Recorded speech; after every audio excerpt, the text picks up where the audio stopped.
Hello friends, welcome to your own channel daily stock. तो इस video के अंदर हम यहाँ पर बात करने वाले हैं Moongipa capital finance limited company के बारे में। कंपनी यहाँ पर क्या काम करती है, बिजनेस सेगमेंटेशन क्या है और यहाँ पर इन्वेस्टमेंट पॉइंट ऑफ व्यू के हिसाब से यहाँ पर हम इस कंपनी में निवेश कर सकते हैं नहीं, तो उन सब चीज़ों के बारे में बात करने वाले हैं इसी वीडियो में। सो यहाँ पर आप वीडियो को अंत तक ज़रूर देखिएगा और उसके साथ साथ में अगर आपने अभी तक हमारे चैनल डेली स्टॉक को आपने सब्सक्राइब नहीं किया हो तो चैनल को सब्सक्राइब ज़रूर कर दीजिएगा।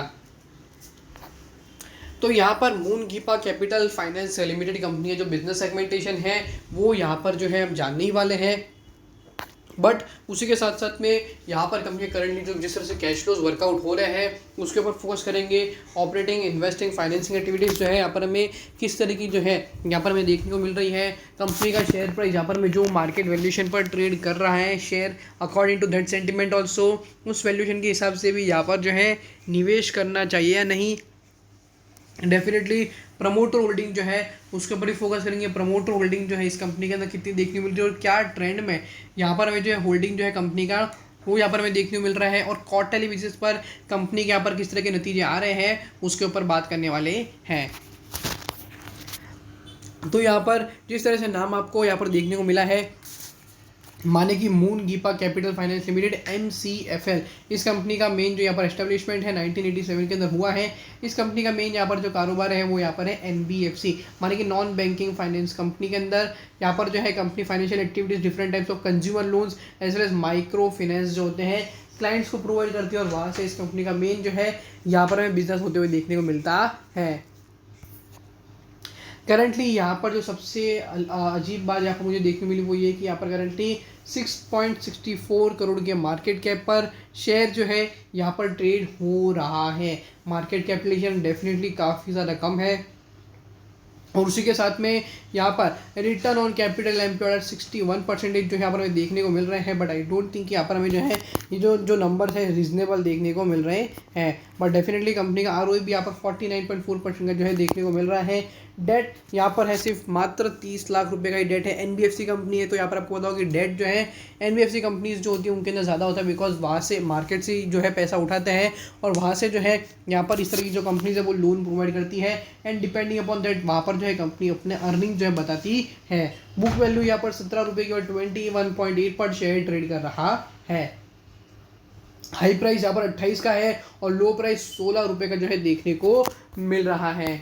Financial trend year on year का तो नहीं है, बल्कि यहाँ पर जो है क्वार्टरली बेसिस के हिसाब से पिछले 4 क्वार्टर की मैं बात करूँ स्पेशली, तो यहाँ पर मार्च 2022 के अंदर भी यहाँ पर आप देख सकते हो कि 32 लाख रुपीज़ के यहाँ पर जो कंपनी ऑफ प्रॉफिट का जो है नंबर देखने को मिला है। जून 2022 के अंदर यहाँ पर कंपनी ने एक साथ में ही 1 करोड़ 21 लाख का जो है यहाँ पर कंपनी ने घाटा किया है। सितंबर के अंदर 22 लाख का मुनाफा, और यहाँ पर अभी रिसेंट क्वार्टर के अंदर सिर्फ 8 लाख का यहाँ पर जो है कंपनी ने मुनाफा किया हुआ है। तो यहाँ पर अगर हम चारों को जोड़ भी ले तो भी नेट में जो है एट द एंड यहाँ पर कंपनी जो है घाटे में ही देखने को मिल रही है। So kind of a negative expect कि यहाँ पर हमें जो है डेफिनेटली 60 से लेके 70 लाख के आसपास का यहाँ पर जो है हमें घाटे का नंबर देखने को मिल रहा है।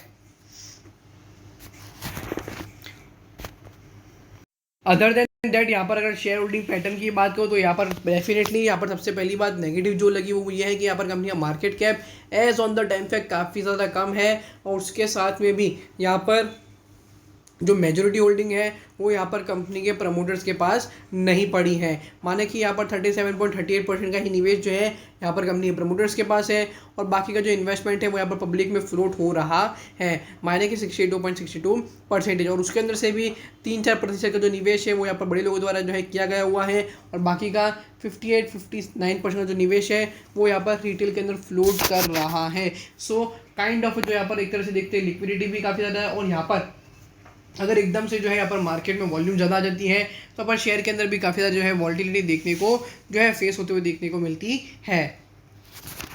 कैश फ्लोज अगर मैं यहाँ पर इस कंपनी के कंपेयर करूँ तो कैश फ्रॉम ऑपरेटिंग एक्टिविटी के अंदर यहाँ पर -45, माने कि 45 लाख का यहाँ पर हमें जो है माइनस आंकड़ा देखने को मिल रहा है।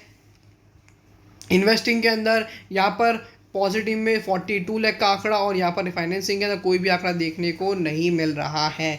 तो यहाँ पर जिस तरह का कंपनी जो अपना बिजनेस सेगमेंटेशन जो है यहाँ पर मैं बता रही है, उस सेगमेंटेशन में, उस डायरेक्शन में यहाँ पर जो कंपनी का बिजनेस है from my point of view काफ़ी ज़्यादा जो है कम होते हुए देखने को मिल रहा है। सो यहाँ पर डेफिनेटली एक्सपेक्ट जो है काफ़ी ज़्यादा जो है नेगेटिव में देखने को मिल रहा है। सो मोस्ट प्रोबेबली यहाँ पर जो कंपनी का बिजनेस रीजन है, बिजनेस साइकिल है, वो काफ़ी ज़्यादा कम है।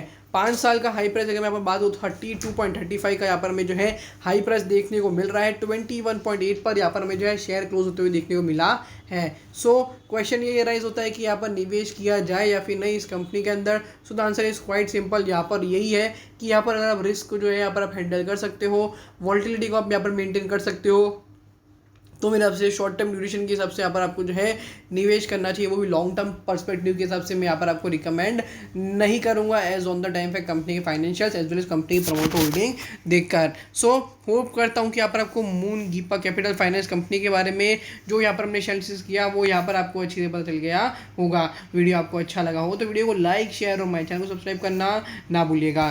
Thank you.